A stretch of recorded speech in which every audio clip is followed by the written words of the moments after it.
Now this is a Sweet 16 like none other. NERDSoul.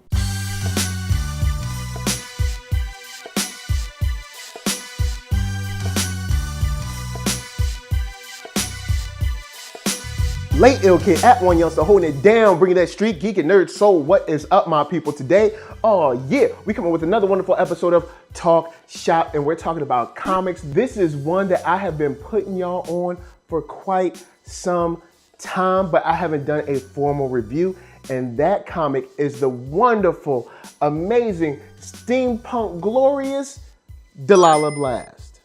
And this is one that I have enjoyed for quite some time. I just want to start on the art real quick. The art in this book is just so vibrant and so beautiful, and I love how they built the world. It just looks so imaginative and so interesting, being futuristic, yet with aspects of steampunk that I think are they just hit just right with this book. I think this is another book where the art matches the writing perfectly. Like, it's a great mesh between the story that they're telling and the young woman that's driving this story and the art to back it all up. And I'm impressed. I've been impressed with this book for quite some time. So let's dig into it. See, we have this young lady in Delilah who has some pedigree, you know what I'm saying? She's been around for a minute, and she has some, issues with being on time at certain places, but it's because her heart is in the right place. And speaking about that pedigree, there is the ESA that she really wants to get into, but she just can't seem to make that time for the exams.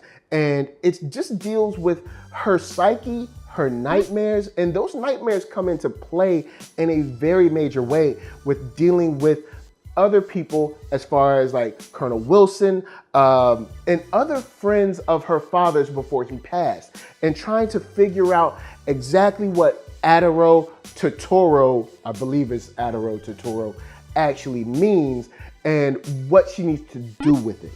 And it's mystery around a young lady like this, with just art like this and a surrounding world like this, that just draws me in. It really got me engaged and ready to follow her on her hero's journey. And that's what the start of this book is. It's, we're meeting this young lady. She has some pedigree.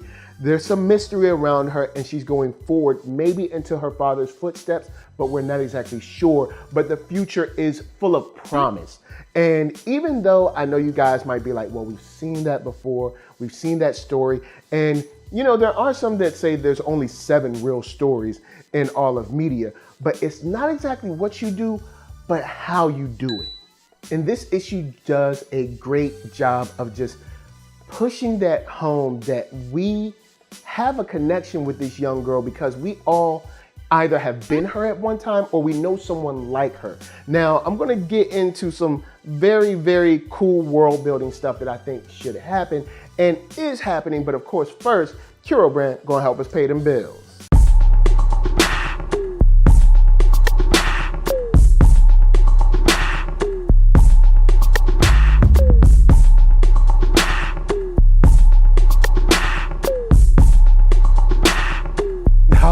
Yeah, that's right, guys. Check that link below for CuroBrand.com. Hats, shirts, hoodies, all that jazz. Once you find something you like, cop it. So let's talk about the world that they're in. Like, you have Tika, who is her pet, and Tika's just cute. It's just a lot of squeaks and cuteness. Also, her bike that is very, very cool with the way it's built in steampunk, and then have this like jet moto type floating feature. The vehicles that they're in, the garments, the way they're outfitted, the ESA agents, also the way they run their cities, how they're in biodomes. There's just so much more in this world that they have given to us that I really want to learn more about. And I think that's the basic job of a great first issue. It's making me want to know what next. Where did this come from? Why is this? How is this happening? Who do we go to figure out the answers to these questions? And when we actually leave this issue and she's going out to the stars on a mission to find some coil that could actually save her planet, we get to feel a rush of anxiety, a rush of excitement, and a rush of just basic fun and glee on her face.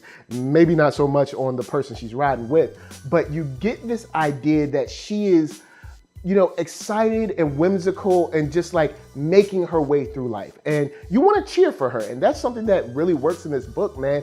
It works very well, from the colors to the world building, to the sets, to the amazing writing, because there are some great conversations in here, and also the hope for something better amongst the stars, which I think this book drives home well. We got future, we got steampunk, we got, you know, astral projection, we got all kinds of tech. There is a lot to grab on here. There's sci-fi, steampunk, mix mash, and a cool chick in the midst of all of it. And I think you should definitely check it out. So if you have checked it out, holla at me, I'ma holla at you. Down in the comments, let's talk Delilah Blast and what we might see next. Now, of course, this is a message to Marcel Dupree, one of the people involved in this wonderful book. Bruh, where my copy at? Anyway, before I bounce, let me go in and holla at y'all at ThatNERDSoul.com, where you can find all my videos from the oldest, newest, latest, greatest, and all that. Then hit up shop.thatnerdsoul.com and pick yourself up a t-shirt, player. Don't forget to get one for them playettes. Then come back here, like, comment, subscribe, and share that Nerd Soul. That's right, there's no better way that I can show people that you like what you are watching. And LA, what up? VA, what up? RVA, you got my heart, so please be good to yourselves and be good to each other. But remember, if you need a bodyguard, you might as well build them yourself. Peace.